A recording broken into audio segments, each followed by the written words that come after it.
मैं कपड़े का काम करता सा बाबा पहलों की गल है। दूजे भाई मेरे ये भी कपड़े का काम करते हैं। तो मैं काम तो सा एक बीबी मेरे को कस्टमर आ गई तो मैंने उस आके कपड़ा लिया मेरे को तो आखिर लगी मुझे थोड़ा सा कपड़ा और मजीद चाहिए। पहले तो मैं गुलाबी उर्दू सुन के समझ जो मैं जो पंजाबी बोलना जोड़ा कस्टमर आना मैं उन्होंने आखना जी मेरी भैन की चाहिए तो वो आखिर लगी मुझे और थोड़ा सा कपड़ा चाहिए।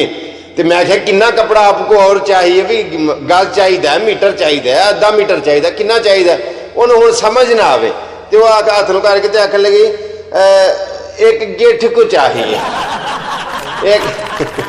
एक गिठ को चाहिए। हूँ तो नहीं याद भी बालिश ढकना इनू या कितना चाहिए कपड़ा उन्होंने आखिर लगी एक गिठ के कपड़ा और इसके साथ चाहिए मैनू। मैं उन्होंने ला के दिता। गल कहने का मकसद ये भी एडी औखत च पैन की लोड़ कि मूँह डिंगा सीधा करने की भी छद मद जेर जबर जरूर दीफ काफिया सीधा करना। वो अगले दिन इतने एक मुशायरा से उसे शायर साहब आ गए। गल तो वह करनी चाहिए जी अगले को गल सौखी सौखी समझ आ जाए लोगों के मिजाज के मुताबिक। मिसाल के तौर पर तुम हूँ गल सुनते हो पे 2-3 मिनट की तुम वीडियो वेखो जे तुम्हें समझण वास्ते कोई गल ही ना लभे तुम आखना यार बंदे ने साडा टाइम ही वेस्ट किया टाइम ही जाया किया। वो बंदे ने बड़ा गुस्सा जहा चढ़ता है। मैं कई बार ये गल आना वा कि जो असलीयत होंगी है ना बंदे के सामने आ ही जाती। बंदा सी ना एक तो वह किसी नंबर पे लिहावे तो उन्होंने लिहावे पिया भी 0300 तो अगू नंबर उन्होंने आता लिहाए पिया इंग्लिश के अगू उन्होंने भुल गया। तो फिर वो अगू पूछ लिया अगला पूछे भी हाँ अगू तो आके 0300 तो अगू नंबर आता पर अगू इंग्लिश के हिंसे पाउन लगे। तो फिर आके 0300 अगला आखे भी लिहा तो अगुआ 70 33 537 मतलब तेन पता जी जो कि मतलब मैनू नंबर नहीं आता इंग्लिश नहीं आती तो तू उर्दू बोल या पंजाबी बोल जी तेरी जुबान है भी औखत पैन की की लोड़ है।